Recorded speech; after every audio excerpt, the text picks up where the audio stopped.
जो व्यूअर्स देखेंगे एपिसोड, उनके अंदर भी ये एक जिज्ञासा आएगी कि हम भी चाहेंगे कि बाबा जी हमें अपने संदेश भेजें। वो कैसे रिसीव कर सकते हैं हायर बीइंग्स के या बाबा जी के राइट, मैसेज? राइट। तो सबसे पहले मैं ये बताना चाहूँगी कि नए व्यूअर्स हैं, अगर वो ध्यान नहीं करते हैं तो ध्यान करें, सबसे पहली बात। क्योंकि मूल मंत्र मेडिटेशन ही है। अब मेडिटेशन करने के बाद हम कैसे ट्यून इन करते हैं, तो I call this process as a tune in. आप देखो कि आप रेडियो के जो नंबर्स है, फ्रीक्वेंसीज हैं, तो आप ट्यून इन करते हो उसको। जब ट्यून इन करते हैं तभी वो आपको सुनाई देगा, वो सॉन्ग सुनाई देगा। राइट? तो ऐसा ही करना है हमें अपने माइंड के साथ, कि बाबा जी का एक फ्रीक्वेंसी है फॉर एग्जांपल, एक बाबा जी का एक रेडियो स्टेशन है। बाबा जी के रेडियो स्टेशन पे अगर हमें जाना है, उनके एनर्जी फ्रीक्वेंसी में जाना है, तो हमें खुद के वाइब्रेशंस बढ़ाने पड़ेंगे। तो हमें ट्यून इन करना पड़ेगा। तो ट्यून इन मतलब क्या है? ये इनर वर्क का प्रोसेस है।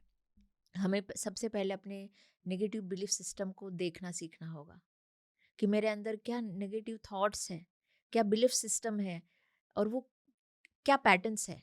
उस पैटर्न्स को ढूंढना पड़ेगा। आप ढूंढो क्या है। जैसे कि मैंने कहा कि मैं भी ट्रस्ट नहीं करती थी, मैं भी, मेरे अंदर भी नेगेटिव बिलीफ सिस्टम था कि क्या सच में इतने सालों तक रह सकते हैं, और क्या सेम मतलब एज में रह सकते हैं, क्या ये सच में पॉसिबल है आज के डेट में। राइट? तो ये नेगेटिव बिलीफ सिस्टम है। तो जब एक एक चीज करके आपको अपना थॉट प्रोसेस समझ आएगा, तो फिर आपको उस थॉट प्रोसेस के ऊपर काम करना है, कि मैं क्यों सोचता हूँ ऐसे। हो सकता है कि वो पास्ट लाइफ से भी आया हो, क्योंकि सिर्फ इस लाइफ का नहीं है, बहुत सारा चीज़ हमारा पास्ट लाइफ का भी होता है।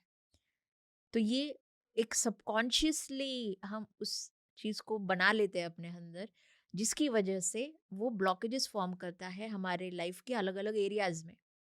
फॉर एग्जाम्पल, एक बिलीफ सिस्टम है कि मैं बाबा जी के एग्जिस्टेंस को या किसी भी इमॉर्टल बीइंग के एग्जिस्टेंस को एक्सेप्ट नहीं करती। मुझे ट्रस्ट नहीं है कि ऐसे पॉसिबल है।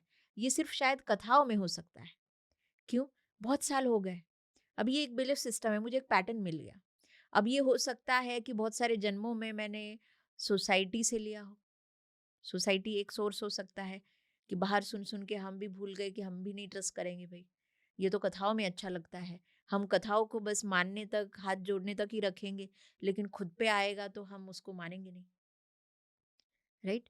तो इस तरीके से हम अपने बिलीफ सिस्टम को इतना अंदर लेके जाते हैं, उसका रूट बहुत बड़ा होता है। बाहर बहुत छोटा होता है, अंदर बहुत बड़ा रूट होता है उसका।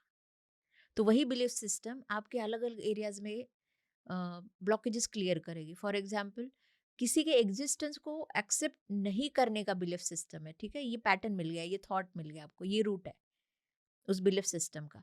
अब ये आपके दूसरे एरिया में कैसे अफेक्ट करेगा, कि धीरे धीरे जैसे कुछ इश्यूज आपकी लाइफ में आते हैं, चैलेंजेस आते हैं, तो आप सामने वाले व्यक्ति को एक्सेप्ट नहीं करोगे।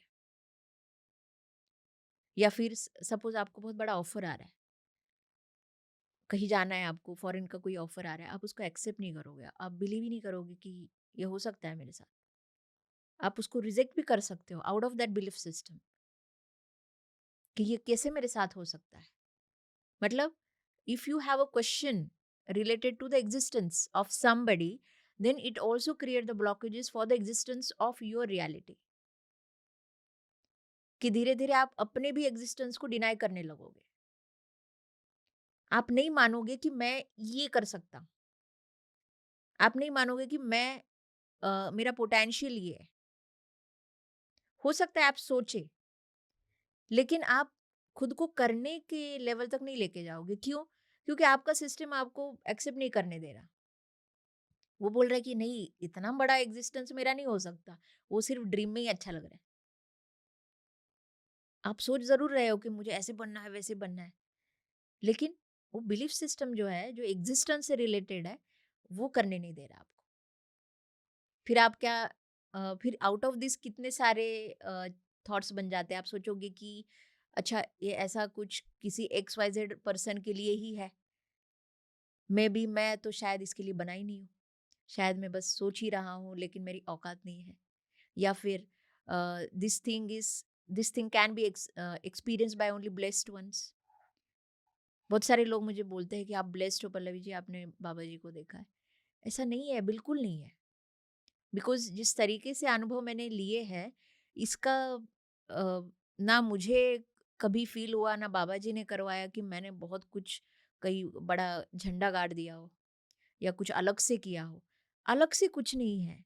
वो इतना नेचुरल है कि बस उस प्रैक्टिकैलिटी को, मतलब एक प्राकृतिक एक्सपीरियंस को या उसके ऑथेंटिसिटी को हम भूल गए।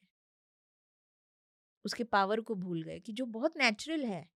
पावर कुछ अ, अलग करने से नहीं आती है। पावर नेचुरलिटी में है, वो बहुत नेचुरल है और वो हम खुद बनने से आएगी। तो ऐसी बहुत सारे बिलीफ सिस्टम है जो एक के बाद एक बहुत सारी चीज़ें क्रिएट करता है, बहुत बड़ा चक्रव्यूह पैदा हो जाता है हमारे ही अंदर। और फिर हम बाहर देखते कि मेरे से ये नहीं हो रहा, मैं यहाँ पे फेल हो गया, वहाँ पे हो गया। तो इस तरीके से हम बहुत सारे ब्लॉकेजेस क्रिएट कर लेते हैं, लेकिन रूट कॉज तक नहीं जा पाते। रूट कॉज तक जाना है मतलब उतना हमें इनर वर्क करना पड़ता है, तब जाके वो बिलीफ सिस्टम हमारे सबकॉन्शियस से या फिर हमारे कॉन्शियसनेस से क्लीन होता है।